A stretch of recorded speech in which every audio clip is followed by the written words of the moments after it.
Good morning, guys, and welcome to Storytellers Corner for Friday, the 26th of June. That's right. Now, we're going back to our story of romance and scandal in Victorian society. This is Between Duty and Desire, and this is chapter 24, Whispers in London. By the end of the week, the Whispers had escaped Whitmore House. No one said exactly how. Such things rarely had a single source. A glance witnessed by the wrong person, a servant speaking carelessly to a cousin, a guest repeating an observation over dinner, a rumour defined and polished as it travelled through drawing rooms and ballrooms alike. However, it began. The result was the same. London was talking. Not openly yet, but enough. Enough that conversations paused when Caroline entered the room. Enough that invitations suddenly carried undertones. Enough that certain smiles felt less friendly than before. Caroline noticed it immediately at Lady Ashcombe's luncheon. The room was glittered with aristocratic elegance, fine china, crystal glasses, perfect manners, and beneath it all, curiosity. Lady Ashcombe herself greeted Caroline warmly, almost too warmly. "My dear, how lovely to see you." "Thank you for inviting me." "Of course. Though I confess you have become rather interesting lately." The remark was delivered with a laugh. The meaning was not. Several ladies nearby lowered their eyes, not quickly enough. Caroline smiled politely. Years of social training serving her well. Have I? London certainly seems to think so. The table erupted into careful, controlled amusement.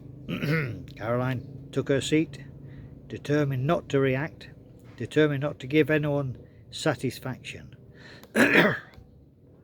Yet, for the first time in her life, she understood what it meant to be discussed rather than admired, and the difference was profound. Across London, Thomas was experiencing his own version of the same thing.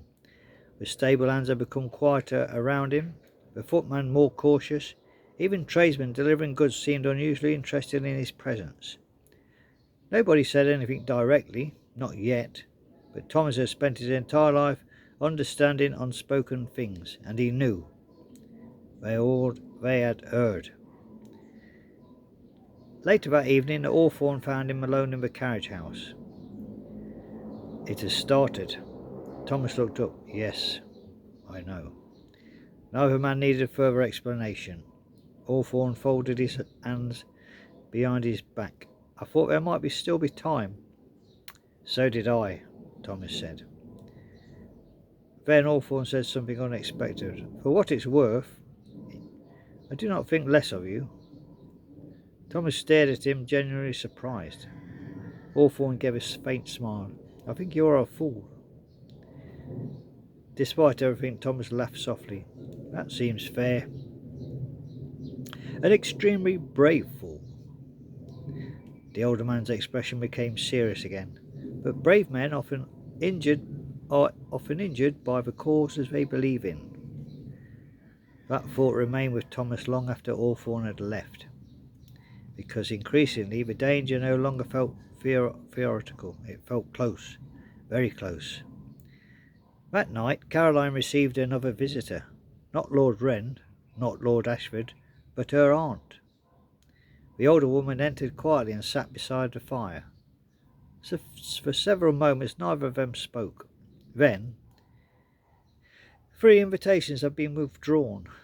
Caroline looked up. Her aunt's face was sad. "Families are becoming nervous." The words hurt more than Caroline expected. Not because she particularly cared about the invitations, but because they represented something larger. Doors closing. Slowly.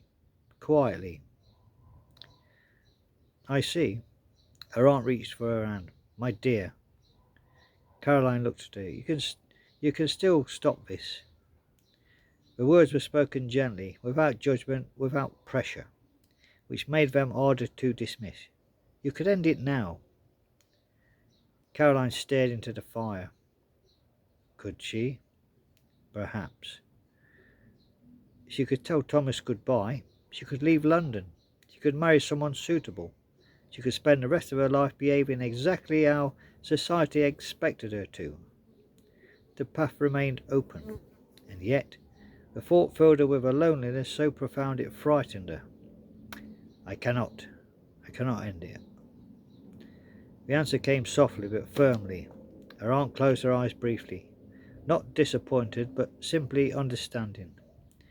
No. A sad smile touched her lips. I suppose you cannot. The following afternoon Lord Wren arrived unexpectedly. Caroline found him in the library, standing near the window, watching the rain. I hear the rumours are growing. He turned. There you are. They are. Caroline folded her arms. And whose fault is that? To her surprise, Wren smiled. Everyone's. This is how society works. He moved towards the fireplace. The truth matters far less than the story. Caroline hated how correct he sounded. What stories are they telling? Wren looked at her carefully. The usual ones. That you are infatuated. She remained silent. That he had forgotten his place. His expression darkened slightly, and that eventually reason will prevail. Caroline laughed, a humorless sound. Will it? Wren held her gaze. No. The certainty startled her. You seem remarkably confident, he answered quietly. Because I have watched you for months, and because people do not risk this much for a passing fascination. For the first time, Caroline said something unexpected to him. Not rivalry, not disappointed, but respect. Then Wren moved towards the door. Before leaving, he paused. There is something else you should know. Caroline waited. Your uncle has received a proposal. Her breath caught. What? A marriage proposal. The room suddenly felt very cold. From whom? Wren's expression was unreasonable. From a gentleman whose family believed a swift engagement might silence the rumours. The implication struck immediately. Not love, not companionship, but a solution. A respectable ending to an inconvenient scandal. Caroline stared at him, and for the first time this began she felt truly afraid, because society had stopped whispering. Now it was beginning to act. And somewhere in London, completely unaware of a proposal being discussed, Thomas Reed was making plans of his own. Plans that, once revealed, might change everything. So there we go, guys.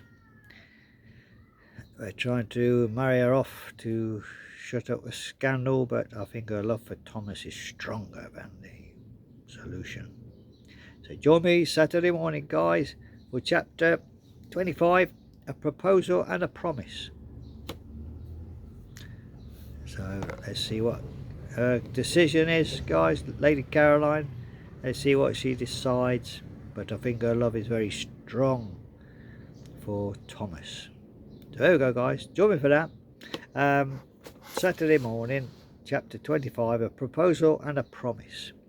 But tonight, guys, we're going back to our little village of Willowmere for chapter 7, and it is The Woman Who Came Home. So join me tonight for that. So we've got someone coming home, and we've got a marriage proposal as well. So what more do you want, guys? Take care now, guys. Thank you for joining me in Storyteller's Corner for Friday, the 26th of June. Join me later then for the little village of Willowmere, chapter 7, The Woman Who Came Home. Until then, guys, have a very pleasant Friday. It's Friday and it's a gateway to the weekend, so we say yippoo. There you go, guys. Take care now. Bye bye.